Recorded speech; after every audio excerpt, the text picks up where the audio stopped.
Hello dear students, इस video में बच्चों हम वर्ब्स के बारे में पढ़ेंगे। वर्ब्स बच्चों जैसे कि आप सबको पता है कि सेंटेंस का एक बहुत ही इम्पॉर्टेंट वर्ड होता है। वर्ब के बिना कोई भी सेंटेंस कंप्लीट नहीं होता है। तो वर्ब क्या होता है? जो भी एक्शन वर्ब्स होते हैं, कुछ बीइंग वर्ब्स होते हैं और कुछ पजेशन वर्ब्स होते हैं। तो यहाँ हम उनके टाइप्स के बारे में पढ़ेंगे कि वर्ब्स कितने तरह के होते हैं। जैसे वर्ब होते हैं transitive verb, intransitive verb, linking verb, auxiliary verb. Action verb कौन से होते हैं? जो काम किया जा रहा होता है, जैसे खेलना, उड़ना, लड़ना। और बीइंग वर्ब कौन से होते हैं? कि जो किसी चीज़ की एग्जिस्टेंस का बताते हैं। और हैव वर्ब होता है जो हमें किसी चीज़ के पोजीशन के बारे में बताते हैं। तो अब हम यहाँ पर कुछ सेंटेंस दिए गए हैं जिनमें हम वर्ब को पहचानते हैं। He sent me a letter yesterday. तो यहाँ पर सेंट जो है वो वर्ब है। You should take your picture, तो यू शुड टेक, तो यहाँ पर टेक वर्ब है। Aman has a story book, तो हैज़ वर्ब हो गया। तो इस तरह से हम सेंटेंस में वर्ब को पहचान सकते हैं। अब हम काइंड्स ऑफ एडजेक्टिव वर्ब पढ़ते हैं। सबसे पहले ट्रांजिटिव वर्ब।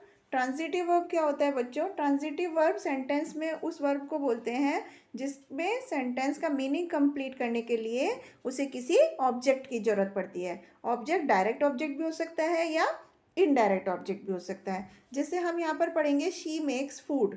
तो यहाँ पर मेक्स जो है वो ट्रांजिटिव वर्ब है, क्योंकि अगर हम खाली शी मेक्स बोलेंगे तो सेंटेंस का मीनिंग कंप्लीट नहीं होगा। तो इसलिए एक डायरेक्ट ऑब्जेक्ट फूड की ज़रूरत है। तो शी मेक्स फूड, तो यहाँ पर ये ट्रांजिटिव वर्ब हो गया।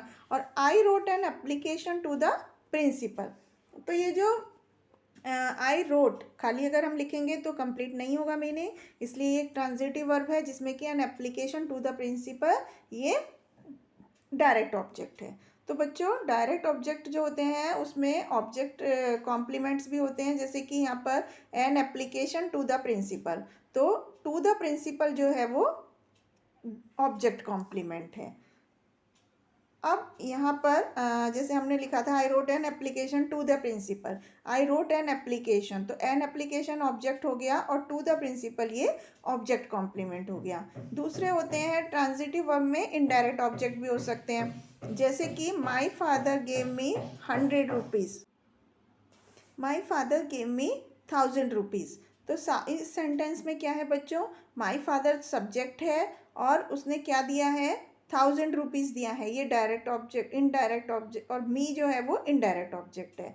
तो 1000 रुपीज़ डायरेक्ट ऑब्जेक्ट, मी इनडायरेक्ट ऑब्जेक्ट। तो इस तरह से ट्रांजिटिव वर्ब में डायरेक्ट ऑब्जेक्ट होते हैं और इनडायरेक्ट ऑब्जेक्ट होते हैं।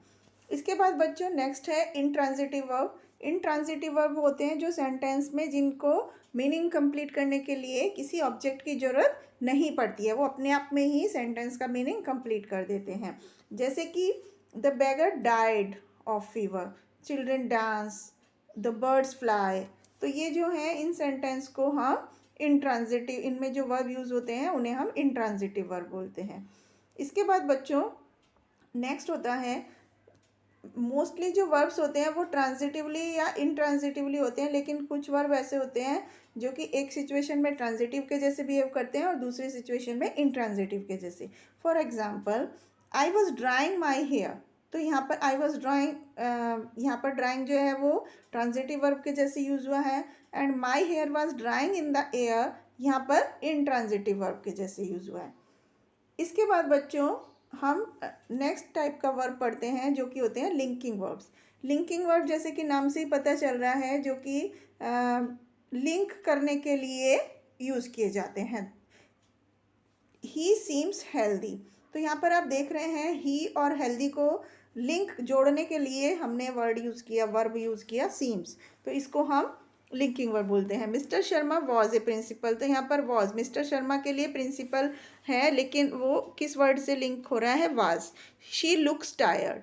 तो इन सेंटेंस में ये जो वर्ड हैं सीम्स, वाज, लुक्स, ये जो हैं इनको हम लिंकिंग वर्ब बोलते हैं। तो लिंकिंग वर्ब जो होते हैं बच्चों इज, एम, आर, वाज, वर, ये भी हो सकते हैं मेन वर्ब के जैसे। और उनको किसी सब्जेक्ट कॉम्प्लीमेंट की ज़रूरत होती है सब्जेक्ट को डिफाइन करने के लिए।